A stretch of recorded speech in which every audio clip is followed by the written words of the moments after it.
Another video, another loan application na naman po ang ating sisilipin ngayon. This time po, hindi tayo magda-download ng loan app. Yes, you heard it right. So, hindi natin siya kailangan i-access sa ating Google Play Store or sa App Store. Through the website po tayo mag-a-apply dito, which is kahit papano medyo safe siya. Kasi hindi siya nanghihingi ng permission setting ng ating phone, which is yun yung laging ginagawa, diba, ng mga loan apps kapag nag-download tayo. Which is itong online loan application po na ito ay si Finbro PH. Alam ko, some of you familiar na kayo dito kasi napakatagal na po ni Finbro. And still pa din, existing pa din po siya ngayon. And madami siyang ads. It's been a while din, hindi ko nasilip itong si Finbro. Kasi last year pa ako nagkaroon ng application dito. Well, if you are new to Finbro, si Finbro po, at first loan, nag-offer po siya ng 0% interest rate. But guys, based sa experience ko before kay Finbro, I don't find na okay siya. But I don't know now kung maaasahan na ba siya and maa-approve na ba tayo this time. Some of my viewers kasi dinedemand talaga tong si Finbro dahil nga daw 0%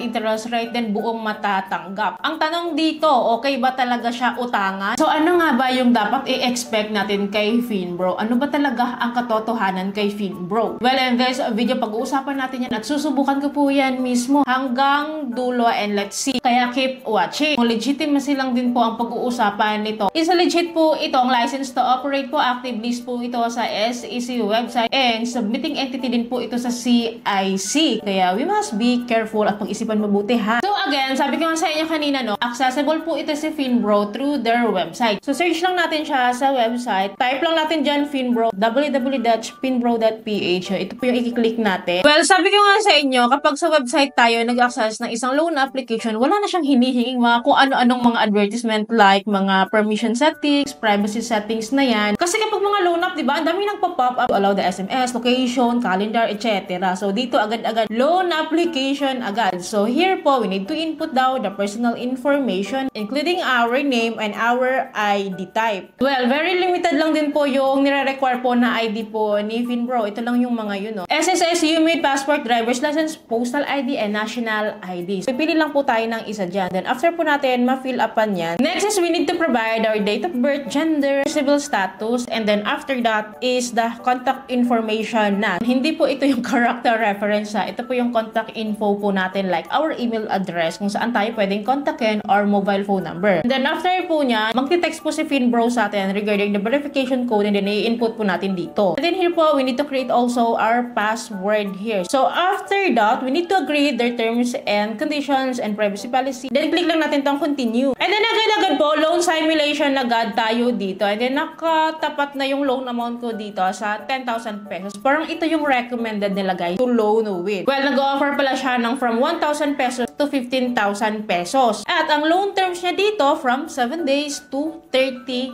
days. Pero guys, nakalagay dito sa loan summary niya, loan amount ko 10,000 and yung interest rate ko is 600 pesos. May processing fee ako na 900 pesos. Grabe, ang lalaki. May borrower advantage package po ako na 4,165. Sobrang laki. Loan tenure ko is 12 months to pay and then meron akong total amount due na babayaran for 30 days to pay na 15,665. Grabe, hindi ako makahinga sa mga fees and charges, interest rates niya. Lalong-lalo na itong kay borrower advantage package. Ngayon, tatanungin nyo, kung akala ko ba 0% interest at first loan. Kapag dinrag natin tong loan amount niya worth 15,000 pesos, lalabas po dito na mawi-waive lahat po. Interest rate, processing fee, borrower's advantage package, wala lahat yon. Kapag 15,000 pesos po yung niloan natin dito, zero po talaga siya. Ngayon kapag ibaba po natin yung loan amount, doon na papasok yung mga interest rates niya. So like this one, na-try natin yung 1,000 pesos. And then pinili ko yung 7 days to pay lang. Pero guys, look at this one. Wala pong nagbago. Kahit 1,000 na yung loan amount ko, and then yung loan terms ko is 7 days, pero still, meron tayong interest, processing fee, and borrower's advantage package. Kaya dito pa lang, mapapaisip ka na bago ka mag-proceed. Well, okay lang sana itong interest and processing fee po ni Finbro, pero itong borrower advantage package na I don't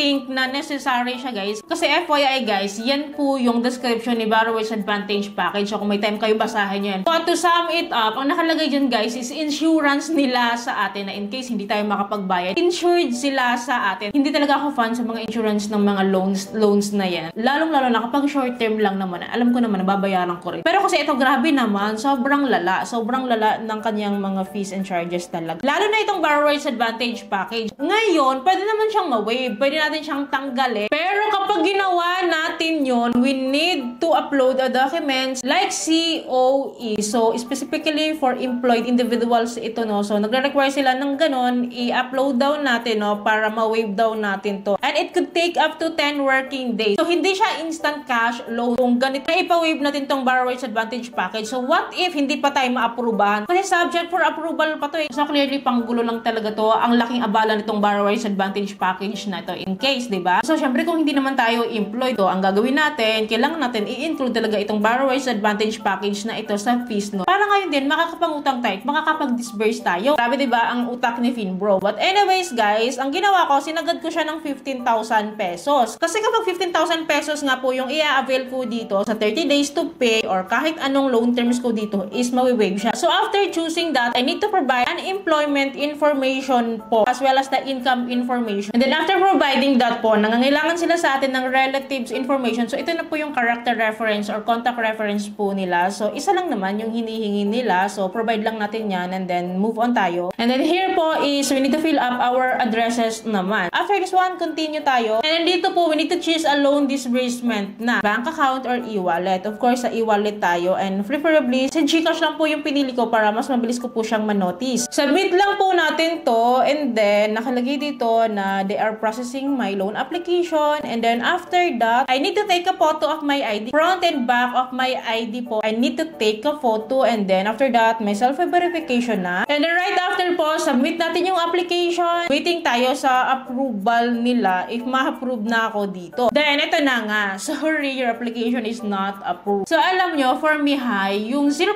interest rate nila, eme lang nila yun. I don't know kung may na-approve talaga sa 0% interest rate. Paki-comment down below naman, no? Sa mga may Finbro dito na nakapag-avail ng 0% interest, anong sekreto nyo para ma-approve dito? Kasi for me, parang it's a prank or deceiving lang yun. Or for promotional strategy lang talaga nila itong 0% interest rate nila. Then after this one, guys, so meron silang i-recommend na link or another loan services, guys, na applyan daw natin. Which is itong si Loan Online. Nakilala din natin na very, very high interest rates din. And lagi din to sa ads. Ba't naman ako mag-a-apply dito? Ito ba yung susi para mapurban tayo sa Finbro? But guys, ang take ko lang dito, I cannot recommend this one. Hindi ko siya ma-recommend kasi grabe, sobrang lala ng mga fees, charges, interest rates niya. Kaya pag-isipan yung mabuti guys ha, if ever na gusto nyo pa rin mangutang dito kay Finbro kasi nga ang lakas niya pa naman talaga maka-legit. Submitting entity din ito sa CIC kaya mag-iingat kayo dito and in case nakapangutang kayo dito or mangungutang kayo dito, please bayaran nyo para hindi masira yung record nyo dito. So maybe guys, you can try naman to apply this one. Try nyo yung 15,000 pesos na 0%